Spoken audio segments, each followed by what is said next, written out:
Hi guys, welcome back to my channel. I hope you're having a great day so far and welcome to today's video, which is going to be my non-makeup favorites of the year of 2024. I have 10 products or items or things to share with you today. We've got my favorite book of the year, my favorite film of the year.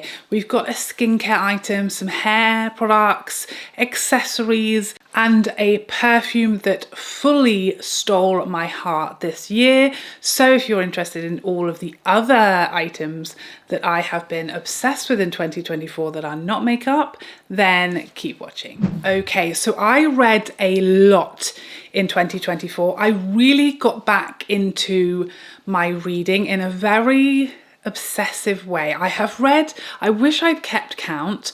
I think I'm going to do that next year. That's going to be a thing that I need to commit to, is actually keeping a count of my books, because I do have a Kindle, but I prefer mostly to have physical books, but I go back and forth, so then I completely can't keep track of what I've read this year. So I am definitely going to keep a track of how many books I've read, because I'm just intrigued. I read like 6 books while I was on holiday this year, and that is just, I think, what kick-started me back into really being an avid reader.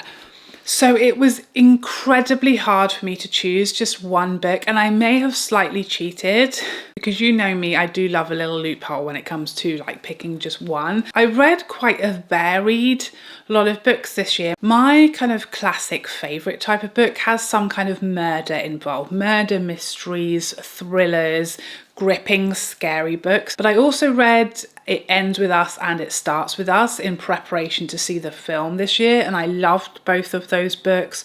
I also read some political books this year, and I just read also some fluffier, more romance books. So I did have a big varied attempt to find some other genres, but at my heart, I'm a Stephen King girl. So I chose not necessarily Mr. Mercedes, but the Mr. Mercedes like series of books. So if you don't know, Mr. Mercedes is part of initially a trio of stories that feature Bill Hodges, who is the sort of main detective in these books. So there are 3 books that feature Bill Hodges, who is like the main character, and he's a retired detective who just can't help himself and get involved in crimes still. So you have Mr. Mercedes, Finders, Keepers, and End of Watch. Those are like the original sort of trilogy of Bill Hodges books. Then you have The Outsider, which is the book I'm currently reading. And then you have If It Bleeds, which is a short story that I accidentally read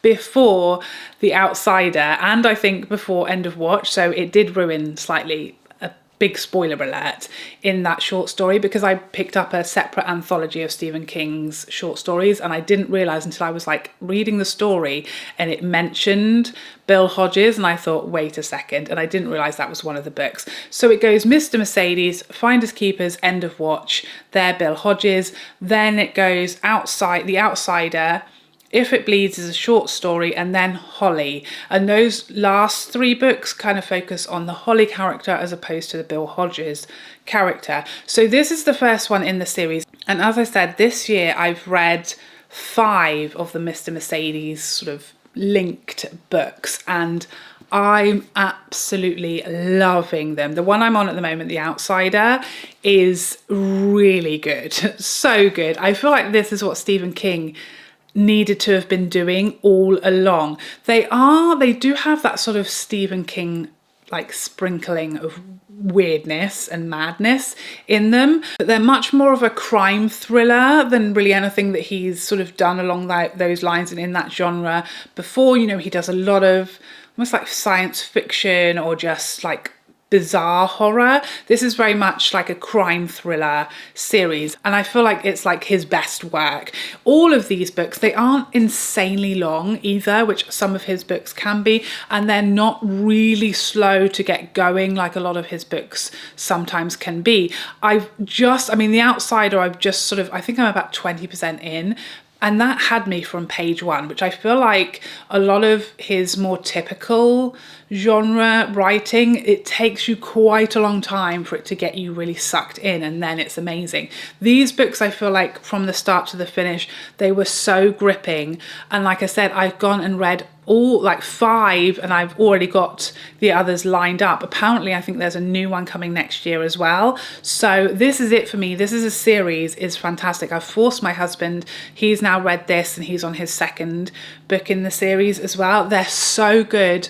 I loved them so much. They are, you know, they tick my boxes as like a crime fan, but they also have that Stephen King like pizzazz in there as well, just so you never really know what's coming, you know. Absolutely loved those books, and that series I feel like overall was like my favorite reading of the year. Next up, we're going to go with my number 1 film. I have been fully taking advantage this year of my Limitless membership that my husband bought me. I think, was it for Christmas or my birthday? I think for my birthday in January, he bought me a Limitless Odeon membership, which means you can go to the cinema for free as many times as you like, and I've been going pretty much every week since. I had struggled a little bit in the summer holidays because I have my children with me every day, so that was hard to do every week, so I kind of let things slip a little bit in the summer. But otherwise, if there's something to see that I haven't seen, I have just been loving going to the cinema on my own. It's like become my safe space, my, you know, mental health healing place to go each week, and I just absolutely love it. So I have seen so many films this year. Again, I need to do a tally because I should be able to check that actually on my membership and see exactly how many I saw, but I had to give my number 1 film of 2024 to Wicked, because although this is not like my favorite genre or type of film, nothing gave me more joy at the cinema this year than Wicked. It just made me feel so many things, but mostly just unadulterated joy, and I could feel it radiating from every single other person in the screen at the same time. This just made so many people so happy. And it was just beautiful. It has everything, you know, a little bit of sass, lots of humor, amazing songs, amazing vocals, amazing visuals and scenery, lots of little giggles, some scary moments, some shocks, some betrayal, some little sneaky peeks, some little, you know, hints of nostalgia in there as well. It just was done so perfectly well, and I saw it twice, almost back to back. Such a long film. I never felt bored. It never felt slow. I'd happily watch it again. I loved it, and it just made me so happy. I just couldn't compare it to, you know, a horror thriller film. It affected me so much more, so I had to give it my number 1 film of the year. Next up, let's talk about a couple of hair products. First up, a tool. This is my beach waver from Bellisima. You guys have seen me rocking some beachy waves quite a lot this year since this arrived. I originally purchased a different one which was much bigger, and in my mind I thought it would be much quicker to use because it was huge, but I actually just found it much harder to use. And then I was gifted this one by Bellisima, and this is just perfect. It's the perfect sort of depth of wave that it doesn't look like you've used a crimper. It literally looks like your hair is, you know, you're just fresh off the beach and everything is a bit salty, and it's so natural. I get so many compliments whenever I use this on my hair. And I love to use this just on like the front pieces and the ends whenever I do a bun or a ponytail, because it really just elevates everything and makes it look like you've done like a lot when all you've done is just literally tonged a couple of front pieces. I love it. I've used it so much and it's perfect. It stores really nicely. It has 2 options, so you can turn it and either have the sort of larger plate so you get a deeper wave from this side, or you just turn it around and then you can use the softer plate on this side that has, you know, a more gentle, subtle wave. So I love that as well, that it's really versatile. You can get different amounts of wave depending on which side you like. Really easy to use, gives me the perfect results without any effort. Loved it. Next up, my shampoo this year. I have been on a hunt for like a new shampoo because I've just got a little bit bored of using Olaplex. I've been using Olaplex shampoo, conditioner, leave-in treatment, oil for years now, and I always feel like, is there something better out there? I want to know. So I have been looking and I have been trying, and a few that I tried I just couldn't get along with. The Kerastase was okay and I like the conditioner, but the shampoo just couldn't get my hair as clean feeling and as light as the Olaplex did. And then I found Redken's shampoo. So this is the acidic bonding concentrate shampoo. Oh, this is so good. It's just as good as Olaplex at cleaning my hair and getting it feeling really like everything is gone, but it has the most divine fragrance ever. Like, my husband's actually commented saying, oh, you smell amazing, when, you know, when all I've done is wash my hair. It literally is almost like a perfume. It's so beautiful. The fragrance is way nicer than the Olaplex one. It's far more noticeable in your hair when it's freshly washed as well. You know, you will get wafts of fragrance, which I love. Such a beautiful scent, and it lives up to everything from Olaplex. It's got that rich, you know, formula that you don't need much, you need a tiny amount. Whereas again, I felt like I was using with Kerastase a huge amount of shampoo to get my hair clean, whereas this has that really rich shampoo effect where you can use literally like this much and it will fully clean very dirty, like day 6 hair that's full of dry shampoo. Not that I would know about that. So the Redken line has become like my absolute go-to favorite. I don't necessarily think it's any better than Olaplex, but I do think it smells nicer, so that's bonus points. Next up, a sort of skincare item, I guess, but not really. It's kind of in between makeup and skincare, I feel, but it's these Charlotte Tilbury tanning drops. I love these so much. I use them so frequently. If you've been here before, you will know I love to mix these with the UV Flawless Poreless Primer from Charlotte Tilbury on any makeup-free days. Not only does it make my skin look gorgeous and glowy and healthy, but as the tan develops, it also makes me look less ill and washed out, and it matches up my body to my face, because even in winter, my face is quite a lot lighter than my body. So that kind of matches everything up and kind of makes you look a bit healthier and fresher and glowier. And it lasts for a few days as well. It's just very, very natural, you know, no horrendous patchiness happens, and it just evens everything out and gives you a bit of life and colour back into your skin if you're going makeup free. I love it. Also, I've used these every week since they came out, and it's still going. And it doesn't even feel like there's only a little amount in there. You get, I think, is it 30 mils in here, and that you literally use 2 or 3 drops from the dropper. I also recommended these to my mum, and my mum loves them just as much as I do for exactly the same, all the same reasons. So I think they're amazing. They do exactly what you'd want them to do beautifully well, and it lasts an unbelievable amount of time, especially if, like myself and my mum, you're mixing it with a moisturizer. It will last you probably a year, even using it, you know, every week, at least a couple of times probably. It's going to last you a very long time.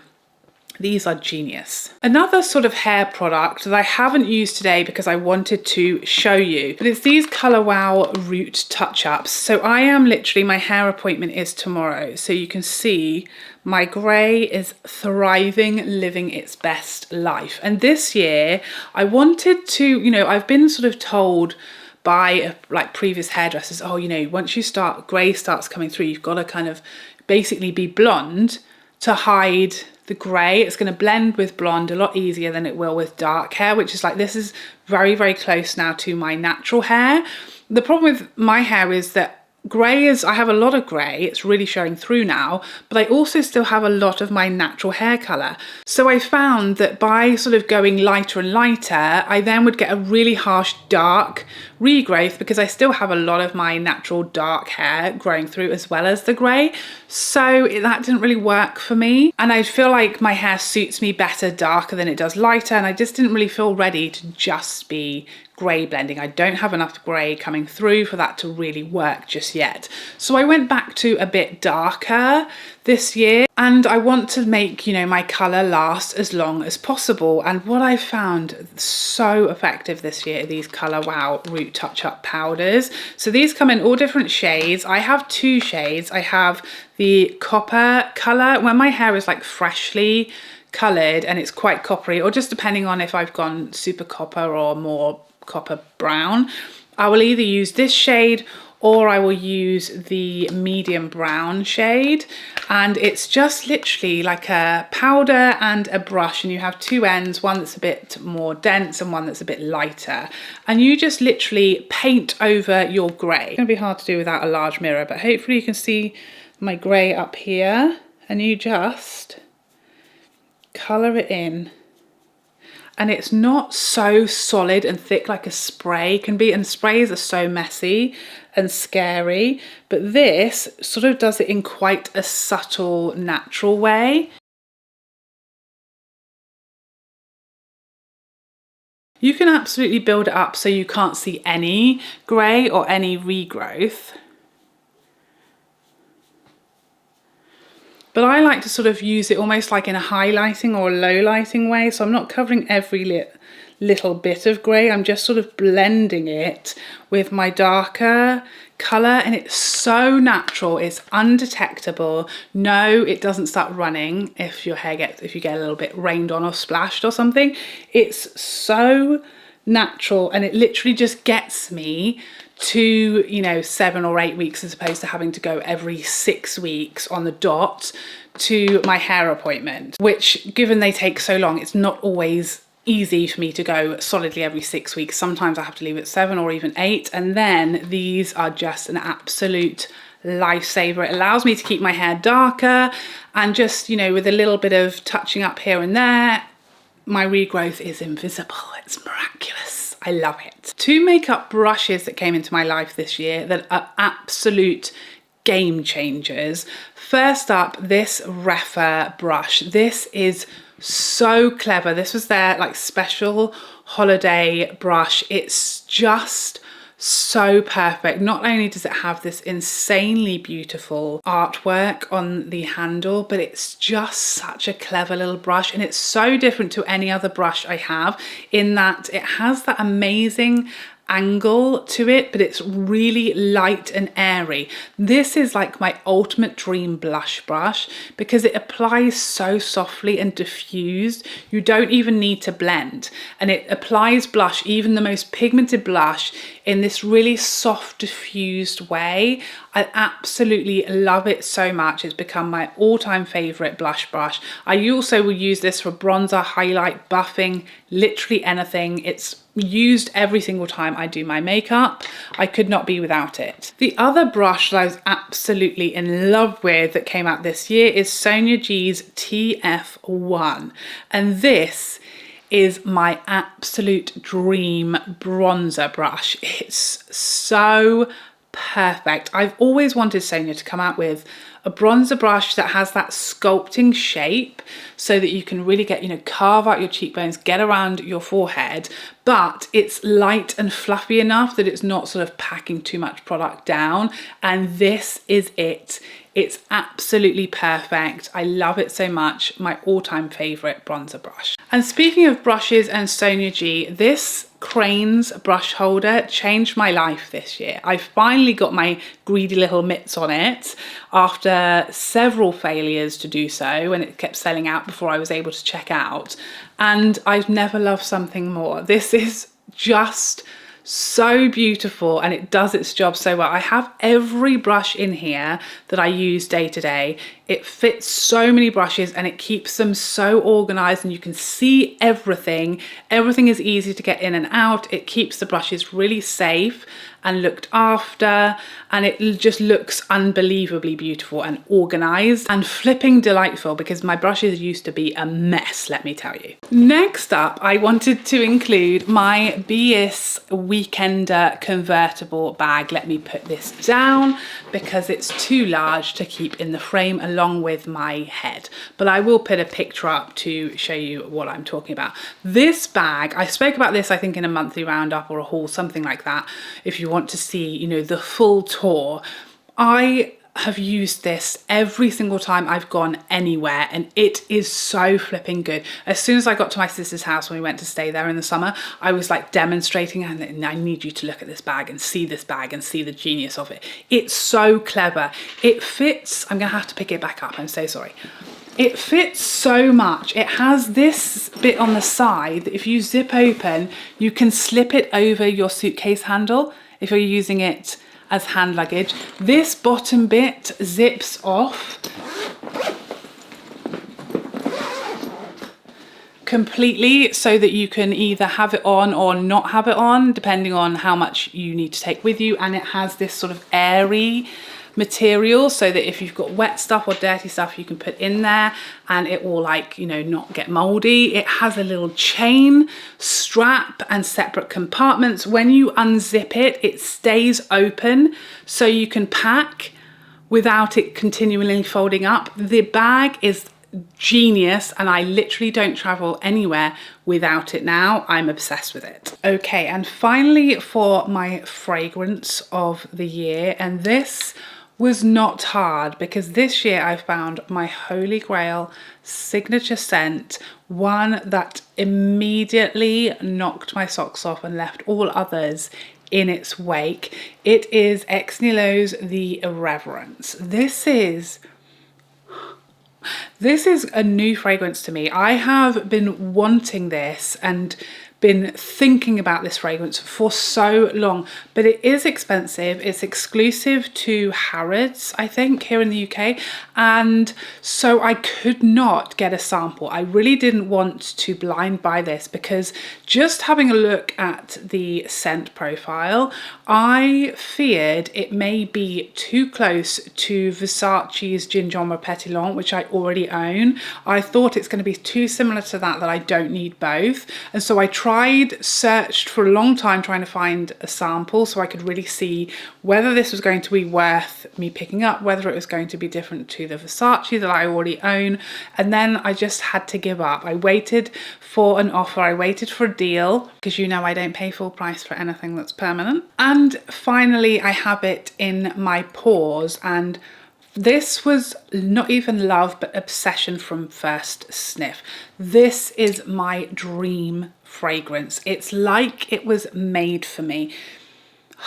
It's so sexy and it's warm and cozy and comforting, but in a light enough way that I can just see me using this and wearing this year round. And it's definitely not so similar to Gingembre Pétillant that it's like redundant. It is different enough, and the performance of this is so much better than the Versace as well. It's my perfect level of performance where the longevity is unbelievable. Like, I had a shower yesterday and I'd had this on all day, and after my shower I could still smell it on my wrist. The longevity is unbelievable, and the projection is just my perfect sweet spot. Like, I don't necessarily want a fragrance to like fill a room when it's been on me for hours so that no one can breathe, but I do want to be able to smell it, and if people come close to me I want them to be able to get a waft of the most delightful thing they've ever smelled in their life, and that's exactly what this does.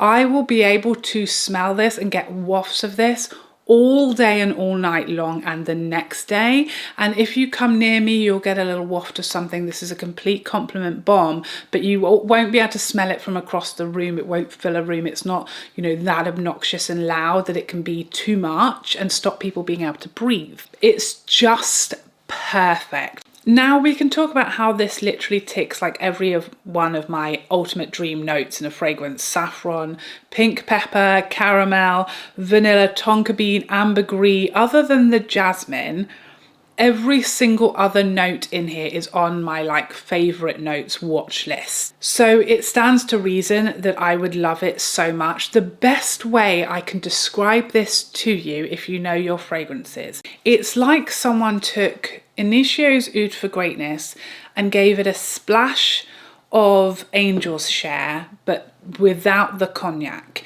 and then added a dash of Baccarat Rouge and then a little splash more of caramel. That's exactly what you'll get. If you have Angel's Share, but like me, a lot of the time it's a bit too sickly. It's quite sweet, Angel's Share, and a lot of the time, you know, I have to be in a specific mood to wear this, and I will only wear this really in winter because it's just too much. It's quite sickly and thick and syrupy, and it can be overwhelming and cloying quite quickly. The Irreverents is like Angel's Share, but with the sickliness toned down and without the booziness of the Angel's Share. So this is slightly creamier, not as warm, definitely not as sickly, and the sweetness is coming from a sort of lighter caramelly place as opposed to the sort of sickly syrupy place, cognac-y place that it comes from in Angel's Share. This is absolutely stunning. If you like Angel's Share